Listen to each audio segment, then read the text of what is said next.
얻을 땅이 많이 남아있도다, 이런 제목의 말씀입니다. 가나안 땅이 정복되는 과정에서 하나님께서 갑자기 두 가지 자신이 주목한 사실을 말씀하셨습니다. 하나는 여호수아가 벌써 나이가 많았다는 것을 말씀하셨고, 또 하나는 이스라엘 백성들이 얻을 땅이 아직도 많이 남아있다, 그 사실을 지적하셨습니다.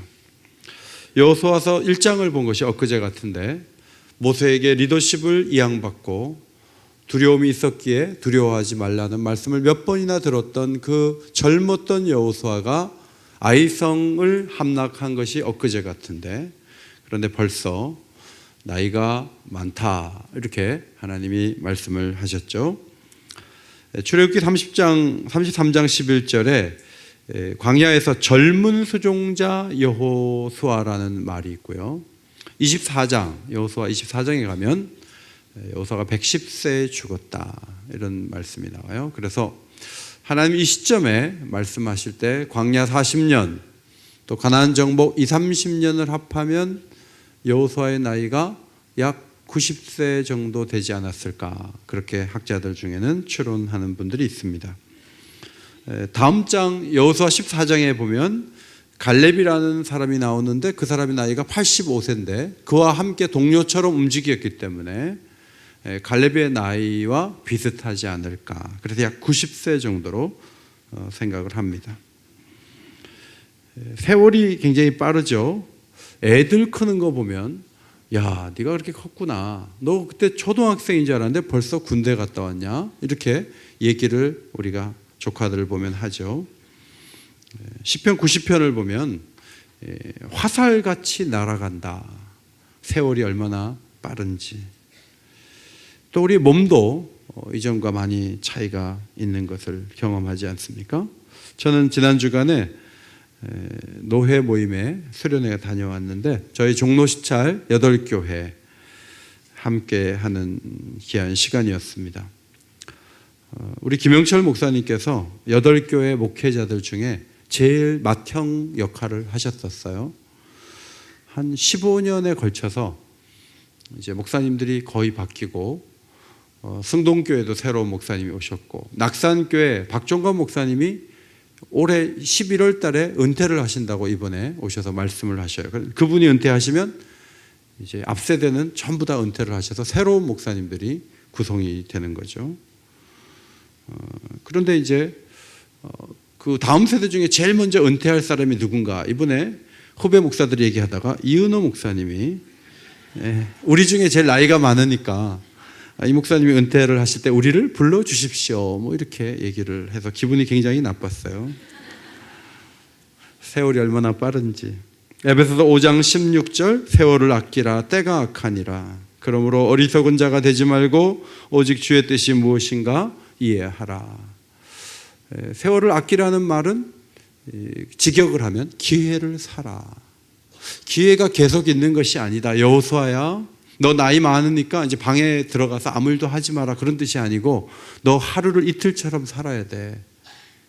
너 이제 시간이 많이 없어. 이렇게 하나님께서 이제 말씀을 하신 거죠. 안타까운 것은 이스라엘 백성들이 얻을 땅이 너무 많다는 거예요. 그 땅을 하나님이 하나하나 거론해 가셨습니다. 2절부터 6절까지 보면, 제가 이제 지도를 찾아가면서 하나씩 이렇게 펜으로 적었는데요. 먼저 블레셋 사람의 지역, 지중해를 끼고 있는 저 남쪽, 여기 5 성읍이 있어요. 가사, 아스돗, 아스글론, 가드, 에그론, 5 성이 있는데 여호수아가 여기에 군사를 보냈다는 기록이 하나도 없어요. 이 사람들은 해적 출신이라 굉장히 강한 사람이고 악독한 사람들이, 그리고 몸도 커요. 여호수아가 여기까지 군사들을 전혀 보내지 못했죠. 하나님은 이 블레셋 사람에 대한 얘기를 2번이나 하시면서, 야, 여기 줬는데 왜 못 가죠? 이렇게 말씀을 하신 거예요. 두 번째, 그술 지역은 저쪽 갈릴리 동쪽인데요. 그술 지역에서 압살롬의 엄마가 다윗의 부인이 돼서 왔죠. 하마터면 이제 그 구술 지역 출신의 엄마를 가진 압살롬이 이스라엘을 다스릴 뻔한 일들이 역사에 있었습니다. 세 번째는 애굽 경계로 볼 수 있는 그 밑에 제가 흰색으로 칠했는데, 시홀 시내라고 있어요. 시홀 시내에서부터 저 위쪽 에그론까지 이 경계를 하나님이 말씀하시면서 여기도 주려고 했는데 너희들이 못 가졌다 하는 것이죠. 그 다음에 아위 족속의 땅은 저 남쪽인데 남쪽 지역 팔레스타인 남서쪽에 있는 저 땅도 점령을 못했다는 거예요. 그 다음에 가나안 족속의 땅, 그것도, 그리고 저 위쪽 시돈 사람에게 속한 땅, 그리고 그 더 위에 그발 족속의 땅, 그리고 바알갓부터 하맛에 이르는 땅, 이 넓은 땅이에요. 아주 저 레바논 저 더 위쪽으로 올라가는 그 땅, 거기도 줬다는 거예요. 그리고 미스르봇 마임까지 산지, 레바논의 산지 전부. 그러니까 제가 체크해 보니까 한 9군데 정도가 있어서 다음 지도 보시면 꽤 넓은 땅을 하나님이 주시려고 했다는 것을 발견하게 되었습니다. 자, 이 말씀을 하신 이유가 무엇인가? 두 가지 이유가 있다고 보는데, 하나는 줬는데 왜 차지하지 못했지? 약간은 책망 어린 말씀을 하신 것이다, 이렇게 볼 수가 있습니다. 여러분, 서촌에 사는 외삼촌에게 지방에서 조카가 올라와서 한 달 머무를 때 외삼촌이 너 잘됐다, 여기 중요한 곳이 많아, 경복궁, 청와대, 그리고 인사동 거리도 가보고 대한민국 역사박물관, 이 서촌에 있는 박노수 미술관도 봐볼만 하고, 또 옛날에 그림에 나오는 이 인왕산 계곡에 나오는 이 다리도 한번 봐야 되고, 온 길에 윤동주 문학관도 한번 가봐라 해서 외삼촌이 딱 표를 짜가지고 데리고 다니려고 했는데, 이 조카가 바빠가지고 친구들 만나고 영화 보러 다니느라고 정작 한 달이 다 지났을 때 가본 데가 별로 없는 거예요. 이제 집에 가야 되는데 외삼촌이 막 얘기하는 거예요. 인사동, 삼청동, 뭐 인왕산 계곡, 청와대, 경복궁 뭐 쭉 얘기하는 건 무슨 말이냐면, 야, 시간을 줬는데 내가 너한테 도와주려고 네가 시간이 없어서 돌아다니느라고 못 봤어 라고 말씀한다면 이제 안타까운 마음으로 얘기하는데, 지금 하나님이 관광 코스 얘기하는 게 아니에요. 생명을 걸고 뺏어냈어야 될 땅을 너희들이 하지 못했어 라고 하나님께서 심각하게 말씀을 하셨던 거죠.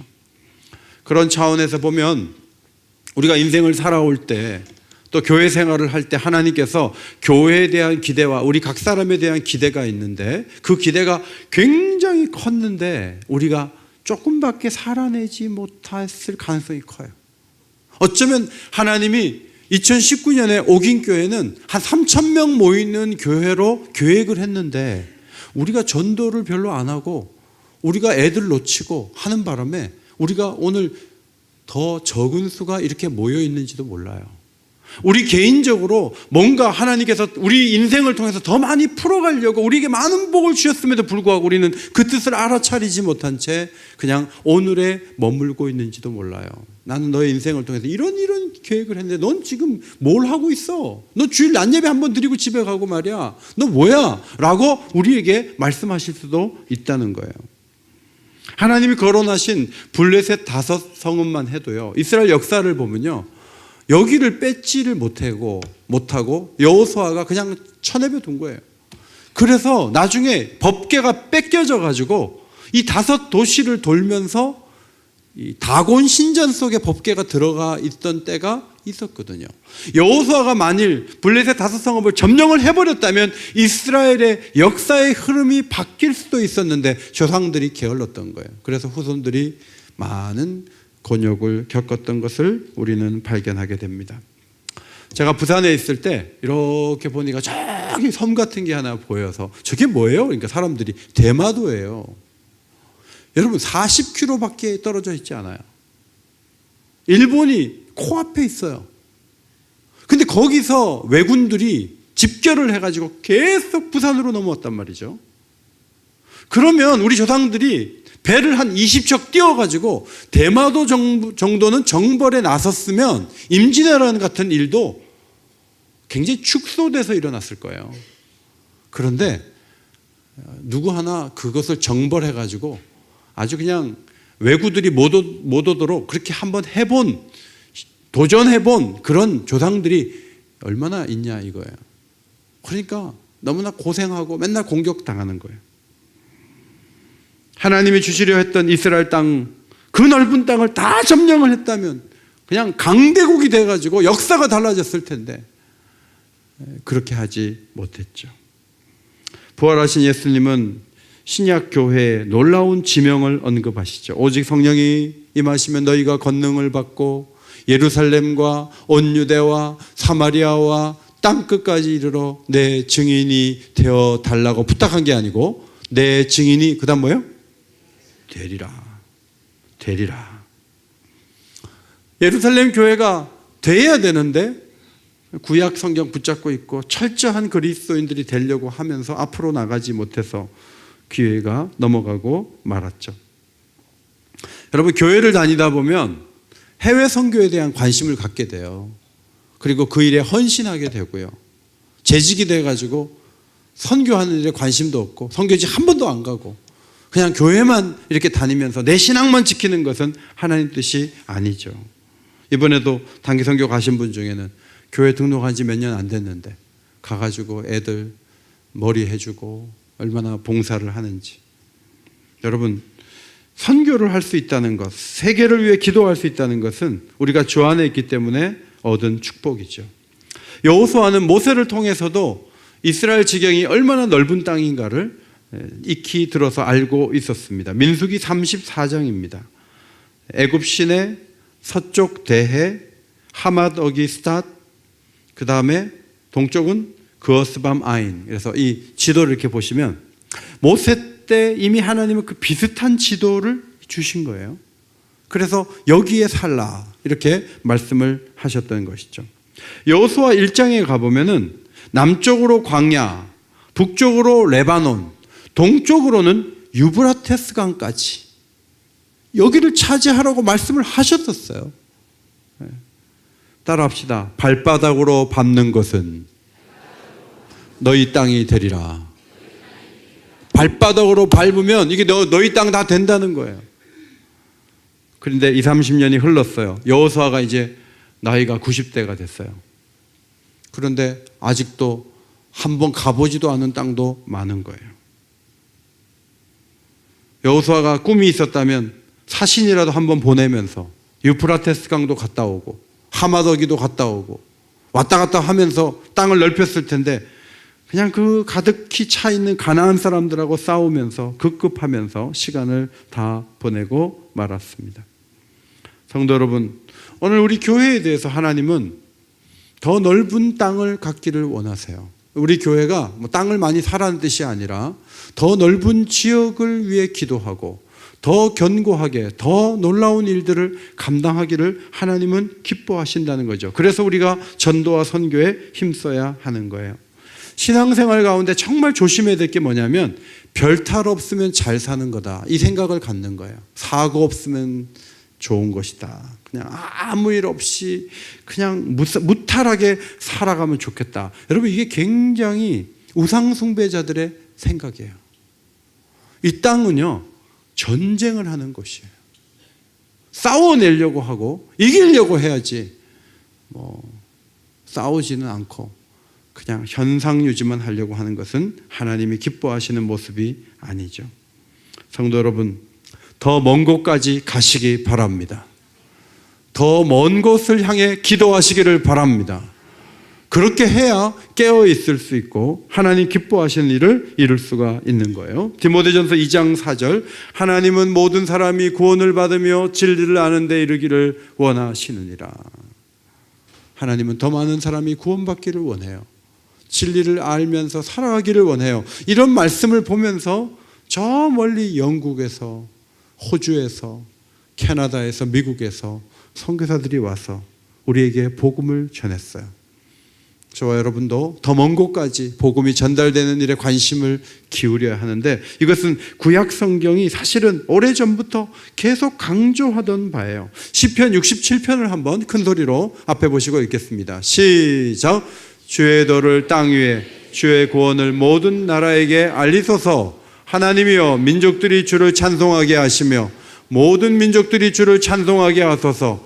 하나님이 우리에게 복을 주시리니 땅의 모든 끝이 하나님을 경외하리로다. 지금 신약 성경이 아니고 구약 성경에 이런 말씀이 있는 걸 보세요. 하나님은 모든 나라 가운데 영광을 받으십니다. 불교권 또 회교권에 가서 여러분 여행을 하는 일이 있다 할지라도 이 사람들은 모스크 좀 봐. 모스크가 굉장히 크네. 이들은 마호멧 믿고 알라를 믿고 우리는 하나님 믿는 거야 하고 별망 없이 돌아서면 안 된다는 거예요. 모든 민족이 주를 찬송하게 해달라. 그렇게 기도해야죠. 오늘 이 말씀을 주신 두 번째 이유는요, 하나님이 새로운 전략을 주시기 위함이었습니다. 6절 말씀입니다. 너는 내가 명령한 대로 그 땅을 이스라엘에게 분배하여 기업이 되게 하라. 12지파가 이제 나누어서 갖도록 땅을 나누어서 갖도록 하라. 이렇게 명령하셨습니다. 그럼 뭐든지 혼자 하는 것, 중앙 집권으로 하는 건 별로 좋지 못해요. 우리나라도 이제 지방의 지방의 분권을 가지면서 지방 자치를 하면서 우리나라가 좋아지잖아요. 중앙에서 하면 중앙만 유리하게 하지 지방에 하나 제대로 하지 않는데 이제는 지방에서 사람을 뽑고 지방에서 세우니까 지방마다 윤택하게 되어지는 것이죠. 여호수아 혼자 하는 것도 좋지만 나누어서 위임의 원리를 사용하는데 그것은 모세도 사용했고 신약 교회도 사용했던 거예요. 혼자 하는 것보다 나누어서 하는 것이 훨씬 더 효과적인 것이죠. 이제 앞으로 이 정복의 과제는 여호수아 혼자 책임이 아닌 거예요. 노인이 그냥 혼자 막 칼 들고 왔다 갔다 하면서 다 싸워내고 승리하고 그러는 것이 아니라 모두가 나누어서 자기의 땅을 자신들이 완벽하게 정복하고 하나님 기뻐하시는 방향으로 가는 것, 그런 변화가 있게 되었다 하는 거죠. 그래서 좀 더 책임감을 가지고 일할 수 있도록 하나님께서 이끌어 가셨습니다. 여호수아 너 나이가 많은데 너 죽기 전에 다 정복하고 죽어야 돼? 그게 아니에요. 그 자손들이 이제 계속 싸워야 한다. 사사기 1장을 보면 유다 지파와 시므온 지파가 연합해서 헤브론과 예루살렘을 점령해요. 또 므낫세 지파와 에브라임 지파가 연합해서 베델을 점령해요. 두 지파가 합해서 점령하기도 하고 각 지파별로 자기 땅에 있는 가나안 사람들을 몰아내는 것을 볼 수가 있습니다. 문제는 여호수아가 세상을 떠나니까 하나님을 버리고 다른 신을 섬기면서 사명도 사라졌다는 거예요. 여러분, 하나님을 잘 섬기면요, 하나님 주신 일이 보이고요, 하나님을 잘 섬기지 않으면 다른 일을 해요. 이것이 성경이 가르치는 굉장히 중요한 가르침이에요. 자, 보세요. 하나님이 계신 사회는 하나님이 주신 사명을 수행하는 공동체로 쓴다고요. 근데 하나님 없이 우상을 숭배하면요, 하나님 주신 사명이 사라져요. 그리고 자기가 좋은 일 해요. 스칸디아 반도의 그 여러 나라들이 굉장히 부자거든요. 그런데 그쪽에 가보면 총리하는 사람이 동성애자고요. 부자라고 얘기는 하는데 자기네 좋은 거 하는 거예요, 그냥. 그러다 보니까 도덕적으로 굉장히 타락하고 방향을 잃어버리면서 힘을 잃게 되는 거예요. 여러분, 하나님을 잘 믿다 보면 하나님께서 우리에게 주신 사명을 발견하고 그 사명에 헌신하면서 값진 삶을 살게 될 줄 믿습니다. 이것이 하나님 우리가 섬기는 기쁨이고 보람인 거예요. 사사기 21장 25절에 그때 이스라엘에 왕이 없으므로 사람이 각기 자기 소견에 옳은 대로 행하였더라. 왕이 없었다. 이것은 사울, 다윗, 솔로몬 이런 왕이 아니고요, 하나님이 없었다는 얘기예요. 하나님이 없으면 자기 좋은 대로 사는 거예요. 역사가 그렇게 살았던 시대가 있었다는 것을 보여줍니다. 사사기 1장에 보면 쫓아내지 못했던 민족들, 아니면 쫓아내지 않았던 민족들이 나와요. 므낫세 지파는 네 족속을 쫓아내지 못했고, 아셀 지파는 자그마치 7 족속을 그냥 안고 살았어요. 아모리 사람에 대해서는 막 밀려가지고 단 지파가 쫓겨가서 산지로 올라가기도 하고, 나중에 힘을 내서 아모리 족속을 제압은 했지만 쫓아내지는 않고 동거했죠. 이것이 이들의 잘못이었습니다. 모세는 출애굽부터 요단 동편까지 차지하는 사명을 수행했고 여호수아는 요단을 건너면서 가나안 서편을 차지했어요. 12지파는 앞으로 요단 동편과 서쪽을 정복하면서 하나님께서 말씀하신 저 시올 시내부터 저 위쪽 하맛어기까지 모든 것을 완벽하게 정복하는 사명을 가지고 있었습니다. 문제는 12지파가 일을 나눠줬는데 열심을 다하지 않았다는 것이죠. 하나님이 말씀하신 명령을 지키지 않아서 그 쫓아내지 못한 사람들이 어떻게 됐냐면 함정이 되고 덫이 되고 가시가 됐어요. 그래서 고통을 주는 사람들이 되었다 하는 거죠. 성도 여러분, 우리가 선교도 열심히 해야 되지만요, 이 지역이 살아야 돼요. 이 지역이 살아야 되고 또 우리 집안도 살아야 되고, 그리고 우리의 속에 있는 이 성품이, 이 성들이 있거든요. 이기심의 성들, 죄에 물든 성들이 있어요. 그 성들을 하나하나 점령하는 것도 매우 중요해요. 자, 베드로전서 4장 3절 말씀 앞에 보시고 같이 읽겠습니다. 시작.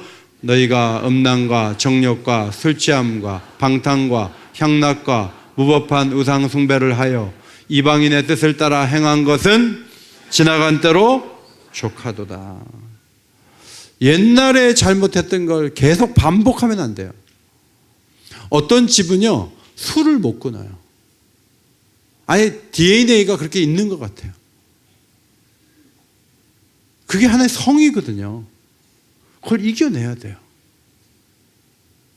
이 바람을 피는 것도요, 이게 대를 이어가는 거예요. 그게 정리가 돼야 돼요. 불신자 때 행하던 일들을 예수 믿은 지가 벌써 몇십 년이 됐는데 그대로 답습을 하면서 쉬쉬하는, 이건 절대로 하나님이 허락하지 않아요. 근데 가만히 있으면 그냥 안고 사는 거고 욱하면 나오는 거예요. 베드로전서 4장 7절, 마지막이 가까이 왔으니 정신을 차리고 근신하여 기도하라. 깨어서 기도해야 내 마음에 이 오래된 이 안 좋은 습성들을 점령할 수가 있지 않겠어요? 그걸 그대로 안고 사는 것은 하나님이 기뻐하시는 모습이 아니다 하는 거예요. 뭐 잘못한 일이 있으면 목사님만 잘못했다고, 목사님 책임지라고. 여러분, 지방 분권으로 이미 넘어선 지 오래됐어요. 여호수아가 이렇게 말한 다음부터 지도자 한 사람을 책망하는 시대가 아니에요. 이제는 각자가 싸우는 거예요. 사랑방별로 싸우고, 전도회마다 싸우고, 부서마다 움직이고, 힘을 다해서 앞으로 달려가는 거예요. 저도 수련회 갔다 왔는데 그 순간에도 우리 교회에서 4개 부서에서 수련회 하는데 얼마나 열심히 하는지 각자 싸우는 거예요. 누구 한 사람 바라보고 그냥 시간 보내는 그런 세상이 아니다 하는 거죠. 이번에도 교회 리더들을 만나보니까 참 감동적인 말씀하시는 걸 제가 들었어요. 훌륭한 분들이 이렇게 주변에 많구나. 막 많이 배웠어요. 목회를 어떻게 저렇게 잘할 수 있는가, 어떻게 저렇게 헌신적일 수 있는가 보면서 가서 카톡으로 너무 감동받았습니다. 많이 배웠습니다. 교회들이 지지부진한 것 같지만 오늘도요, 깨어서 움직이는 교회는 무섭게 움직이는 거예요. 그래서 자기에게 주어진 전투를 멋지게 수행하는 교회들이 우리 주변에 많이 있는 거죠. 성경을 보면 하나님이 말씀하신 이 넓은 지경을 다 차지하고 더 넓게 차지했던 왕이 딱 한 사람이 있었다는 거예요. 그 사람이 누구냐면 솔로몬이에요. 자, 그 강에서부터 읽겠습니다. 시작. 그 강에서부터 블레셋 사람의 땅에 이르기까지와 애굽 지경에 미치기까지 모든 나라를 다스림으로 솔로몬이 사는 동안에 그 나라들이 조공을 바쳐 섬겼더라. 싸우지도 않고 다 점령했어요. 다 조공 갖고 와요. 솔로몬의 영향 속에 있어요. 솔로몬은 여호수아도 이루지 못한 일을 멋지게 이루어냈고, 이제 다 평정한 다음에 성전을 지을 때 두로왕 히람에게 사신을 보내서 이런 말을 했어요. 이제 내 하나님 여호와께서 내게 사방에 태평을 주시매. 뭐가 없다고요? 원수도 없고 또 뭐가 없다고요? 재앙도 없도다. 그래갖고 몇십 년을 갔다가 원수도 없고 재앙도 없고 편안하게 살았어요. 그래서 솔로몬이 어떻게 됐나요? 열왕기상 11장 4절, 솔로몬의 나이가 많을 때 여자들이 그의 마음을 돌려 다른 신들을 따르게 하였으므로 아버지 다윗과는 달랐다 하는 거예요. 어쩌면 싸워야 될 대상이 있고 긴장을 해야 되고 기도해야 되고 뭔가 계속 싸워나가야 되는 평생의 삶이 우리는 피곤해서 그런 일 없이 그냥 태평성대를 누리지만 아무런 기도할 제목도 없고 그냥 편안하게 살면요, 마음이 딴 쪽으로 가게 돼 있어요. 저는 요한계시록을 보면서 앞으로 막 대접이 쏟아지면서 계속 재앙이 있는데 요한계시록 19장까지 계속 전쟁이에요. 계속 죽음이 나오고 계속 마귀가 움직여요. 하나님은 빨리 좀 마귀를 집어 던져버리지 왜 마귀를 그냥 놓아서 이 세상을 이렇게 복잡하고 어렵게 만들까? 새하늘과 새 땅이 펼쳐지기 전날까지요, 마귀는 계속 움직여요. 무섭게 움직여요.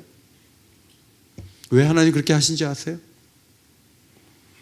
우리 성도들이요, 깨어있고 싸우도록 하시기 위해서 그래요. 여러분, 이 싸움을 저주받은 것으로 보시면 안 돼요. 살다 보면 이런 싸움 저런 싸움, 이런 고통 저런 고통이 계속 온단 말이죠. 그 속에서 하나님을 더 찾으시기를 바랍니다. 여러분의 영성이 커지고 여러분의 신앙의 근력이 강해지고 새로운 힘을 얻고 앞으로 나가는 거예요. 그래서 어려움이 이렇게 오면요, 또 어려움이 왔네, 내가 기도를 덜 했나, 이러지 마세요. 어려운 일을 통해서 하나님은 또 일을 하시기 때문에 어려움이 오면 그 어려움을 가지고 하나님 이번에 무슨 일을 하시려고 어려움을 주시는 거지 하고 그 어려움을 이겨내고 그 어려움 속에서 기도하고 그 어려움 속에서 승리를 경험하고 그 어려움 때문에 강해지고 하나님 기뻐하시는 자리에 서게 되시기를 주의 이름으로 축원합니다. 그것이 하나님 기뻐하는 모습이에요. 마귀는요, 여러분이 싸우려고 해야지 마귀를 이겨요. 마귀의 습성 가운데 하나는 개하고 비슷해서 여러분이 뒷걸음 치면요, 마귀는 더 덤벼들어요. 개하고 비슷해. 캐나다에 전에 갔을 때 거기 개를 그렇게 키우더라고요. 근데 제 아내는 개를 너무 무서워해요. 개가 이렇게 오는데 개 두 마리가 막 이러니까 너무 좋아가지고 그 말 같은 개가 두 마리가 그냥 제 아내에게 막, 저는 이렇게 하니까 저한테 안 와요. 여러분, 마귀를 대적하시기를 바랍니다. 야고보서 4장 7절 같이 읽어요. 시작. 마귀를 대적하라. 그리하면 너희를 피하리라. 마귀하고 싸울 생각을 안 하고 대적도 안 하고 그냥 편안하기만 원하고 그러면 안 돼요. 마귀는요, 대적하면 마귀가 물러가요. 예수 이름의 권세, 예수의 능력을 의지해서 십자가의 권세로 마귀를 제압하시기를 바랍니다. 그 다음에 우리 내면에서 하나님의 아들을 믿고 아는 일이 하나가 돼서 자꾸 자라야 돼요. 온전한 사람이 되어서 이 믿음이 장성한 분량에 이르는 이것도 계속 싸움이에요. 이것을 계속 싸워 나가야 한다 하는 거죠. 중요한 것은 하나님이 우리가 싸울 때 그냥 버려두지 않는다는 사실입니다. 여호수아 13장 6절, 내가 그들을 이스라엘 자손 앞에서 쫓아내리니. 누가 쫓아내요? 하나님께서. 내가 쫓아낼 건데 니들이 싸울 생각도 안 하면 적들은 그대로 안고 있는 거야. 그냥 있는 거야. 나는 쫓아낼 의지가 있으니까 너희도 힘을 다해 싸워. 그러면 이길 수 있어 라고 하나님이 말씀하시는 거죠. 이사야 시대는 어두운 시대였지만 하나님의 비전을 보면서 이사야는 이렇게 적었어요. 물이 바다를 덮음같이 여호와를 아는 지식이 세상에 충만할 것임이라. 지금 예수 믿지 않는 사람들이 온 세상에 너무너무 많지만 언젠가 물이 바다를 덮음같이 하나님을 인정하고 예수 이름 앞에 무릎을 꿇는 사람들이 세상에 가득하게 될 것을 믿음의 눈으로 보시기를 바랍니다. 그것이 믿음이에요. 자, 7가지 지도를 좀 보겠어요. 첫 번째는 세계 종교 분포도예요. 자, 여기 파란 쪽이 기독교, 조금 덜 파란 거는 이제 캐톨릭인데요. 빨간 쪽은 무슬림들이 있는 나라들이에요. 그래서 지금 복음화가 많이 된 것 같아도 상당 부분이 아직도 복음이 전달되지 않고 있는 것을 우리가 보면서 세계 복음화를 위해서 우리가 기도를 해야 돼요. 이게 남은 땅이에요. 우리의 남은 땅. 두 번째, 우리 대한민국 복음화 지도예요. 여기도 파란 쪽이 예수 잘 믿는 동네인데 강화도 쪽에 가면 교회가 많고 예수 믿는 사람 많아요. 그리고 전라북도 그리고 신안군 있는 쪽에는 섬들 가운데 90%가 교회 다니는 사람들이 있는 그런 섬들이 있어요. 그런데 이 예수 잘 안 믿는 동네가 어딘지 보이시죠? 이 경상남도, 여기 마산 이쪽 예수 잘 안 믿어요. 제주도, 우리가 낙도에도 사람을 보내고 또 이런 불신앙의 세계 속에 더 많은 교회를 개척하고 민족 복음화를 위해서 힘써야 되겠다 하는 생각을 하게 됩니다. 그 다음 서울시 지도가 있는데 여기는 오히려 저 빨간 쪽이 저쪽 그 강남구 쪽이 복음화율이 높은 편이죠. 어쨌든 서울 시내도 예수 안 믿는 사람이 뭐 70% 이상 되죠. 서울 시내. 휴대폰 파는 사람들은요, 70%가 아직 휴대폰이 없다. 그건 너무나 좋은 시장이에요. 그런데 우리 그리스도인들은 30%밖에 안 믿는데 70%가 안 믿는데도 뭐 어떻게 되겠지 하고 이 정도 많이 믿는다 이렇게 생각하고 있는데 그렇지 않다 하는 거죠. 그 다음 종로구 지도인데 이번에 제가 경기도에 종로 시찰 수련회 갔다 왔는데 8교회를 한번 제가 표시를 해봤어요. 어디 있나 쭉 표시를 해보니까 8군데 이렇게 표시를 해봤어요. 이제 우리 같이 싸우는 거잖아요. 목사님들이 혼자 싸우는 게 아니잖아요. 서로 정보도 교환하고 종로구의 흐름도 파악하고 뭐가 유익한지 어떤 방향으로 가야 될지 서로 얘기들을 하면서 서로 전선을 구축해야 되죠. 종로구가 복음화될 수 있도록 우리가 기도해야 돼요. 그 다음에 또 제가 사는 아파트 3, 4라인을 한번 봤는데 가운데 있는 건 엘리베이터예요. 근데 교회가 있는 집이 한 3집? 30집이 사는데 10%밖에 교회를 안 다니는 거. 아니면 교회 안 붙이고 교회를 다닐지 모르지만 제가 새벽기도 올 때도 보면 새벽기도 간 사람 별로 없어요. 늘 반복해서 나오니까 좀 만날 텐데 거의 새벽기도 다니는 사람이 별로 없어요. 800세대가 넘는데 그냥 나 편하자고 저 아파트에 가 사는가? 여기 내가 파송된 거 아닌가? 이 주민들하고 좀 어울리면서 복음전도 해야 되지 않겠는가? 이제 그런 생각을 하게 돼요. 다음 이거는 우리 어머니 쪽 가게를 한번 제가 해봤는데 이 하얀색은 교회 안 다니는 우리 식구들이고 이제 빗살무늬는 교회를 지금 다니고 있는데 조카들 가운데 이제 교회를 안 다니는 조카들이 있죠. 오른쪽도 좀 적어봤어요. 그런데 이 조카들을 또 우리 작은 아버지 복음 전해야 되겠다. 이제 그런 생각을 다시 하게 됐어요. 또 하나의 싸움이 있죠. 또 하나의 싸움은 우리 내면의 싸움이에요. 이 죄성 가운데 어떤 사람은 이 화내는 것을 못 참아요. 그게 아버지도 그랬고 할아버지도 그랬어요. 그게 조상 때로부터 계속 물려오는 아주 견고한 진, 블레셋 같은 그 진 가운데 하나가 화내는 거예요. 근데 그 화를 계속 내는데 막 3, 40대 아버지가 막 화냈는데 7살짜리도 막 상을 둘러엎는 거예요. 그러니까 그 집안은 계속 화내는 유전자가 있는 거예요. 그거를 당연하게 받아들이면 안 된다는 거예요. 그걸 점령을 해야 돼요. 그걸 꺾어야 돼요. 근데 그냥 꺾여지냐고요. 싸워야지. 기도하고 눈물을 흘려야 돼요. 내가 앞으로 화 하나 낼 때마다 손가락 하나씩 자른다. 그런 마음을 가질 정도로 해야 돼요. 그냥 어쩔 건데. 내가 화내는데 뭐 우리 집안이 그런데 어쩔 건데. 참아. 여러분 이게 하나님 기뻐하신 모습이 아니라는 거예요. 어떤 사람은 너무 상처가 많아. 거기 붙들려 있어요. 언제까지 상처해요? 50년 전 상처를 지금도 갖고 있으면 어떡해요? 그거 해결해야 되잖아요. 여러분, 이 내면의 이 견고한 진들을 그냥 두지 마세요.